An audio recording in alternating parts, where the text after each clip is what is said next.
22 weeks pregnant with my first baby, I got terrifying results from an NIPT test, and I want to talk about it because I know I'm not the only one. I had my anatomy scan at 20 weeks, and let me preface this by saying my first baby was an IVF baby. She was also a twin until I was 10 weeks pregnant. We lost her twin at 10 weeks. IVF is already such an emotional roller coaster, and then being pregnant, getting pregnant with twins, losing a twin, it was like a huge roller coaster. It took us 5 years to even get pregnant with her. So you can imagine how emotional that whole journey was. When I was 20 weeks, I did my anatomy scan, and my doctor brought us in a room and he said, we found 3 abnormalities on your anatomy scan. What they had found was that our baby had a 2-vessel cord, which causes IUGR. It's like a growth restriction. And they found choroid plexus cysts in her brain, and then like an EIF in her heart. I can't remember what all those mean. They in themselves aren't like a huge red flag, but he was concerned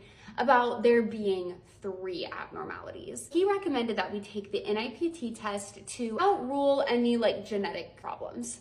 So we're like, okay, we'll take the test. I wasn't feeling all that concerned, to be honest. Taylor, my husband, and I, we had planned a trip to Hawaii. So we're in Hawaii. We've been there for about a week. And I get a call from my doctor. And I'm like, okay, that's kind of odd. He must be calling me about results. I answered the call. I'll never forget. Me and Taylor were sitting outside of like our favorite snow cone shack. We were headed in to get snow cones. We had been having the best week ever. And I get on the phone with my doctor, and I can't explain the nonchalant tone I was presented this information with. He goes, we got the results back from your NIPT test, and your baby tested extremely high risk for something called trisomy 13. Combined with the abnormalities we found on the scan, your baby will most likely die.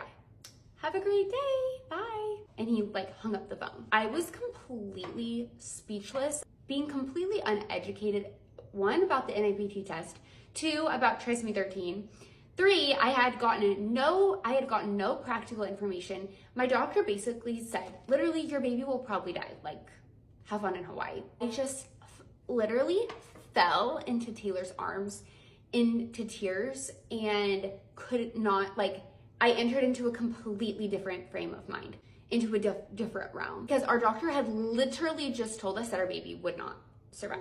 We're in Hawaii. We're gonna be there for 3 more weeks. How are we supposed to get through this time? We literally just got handed, like, what are we supposed to do? So I started doing like insane research. I found studies that sometimes a vanishing twin, which we had a vanishing twin, can influence genetic testing. So like an NIPT test could have picked up like DNA from a vanishing twin. I found that information that night, woke up Taylor, he was sleeping. I just found this study, like, she's gonna be fine, it's gonna be okay. Really, we had no proof. Like, I just found this study and was clinging to this information. We ended up getting in contact with like a doula who we knew, who had connections in Hawaii. She got us hooked up with like this MFM in Honolulu. We like beg this place to see us. We drive to Honolulu. They see us for a scan, and they're like, I mean, to be completely honest, your baby doesn't show any typical, signs of trisomy 13.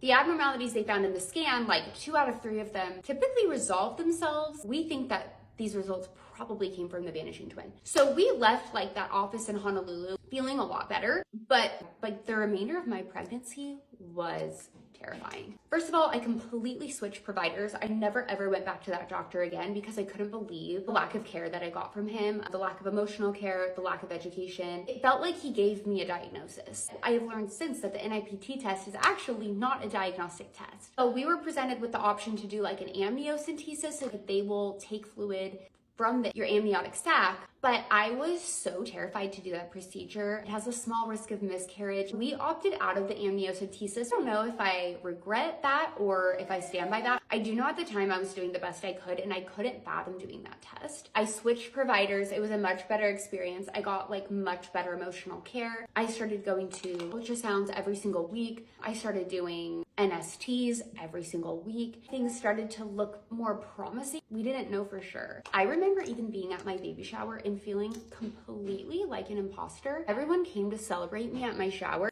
my baby's not even gonna survive. Like, it was the most trying time. Like, sometimes I would feel okay about it, like she would definitely be okay, but have all of those things kind of like in your repertoire, all of these like red flags in your pregnancy. I couldn't rest, and I wasn't like 100% sure if she was gonna be okay. It was scary. I was induced a week early. She was measuring really small, like in the 3rd percentile. Because she had the 2-vessel cord and everything, like we just wanted to be more safe than sorry. They induced me, and I remember like the day that I was induced, my provider, she told me, she was like, I have a NICU team outside the door. They'd love to talk to you about the options in case things aren't good with your baby. And I said, no, do not have them come in. Like, I completely turned it down. It was like such an emotional roller coaster. I ended up having my daughter Winnie, and completely fine, perfect in every single way. She did not have trisomy 13. She's almost 3 years old. This completely changed my life, my perception of the type of care that you get when you're pregnant. You know, there were red flags in my pregnancy, that is true.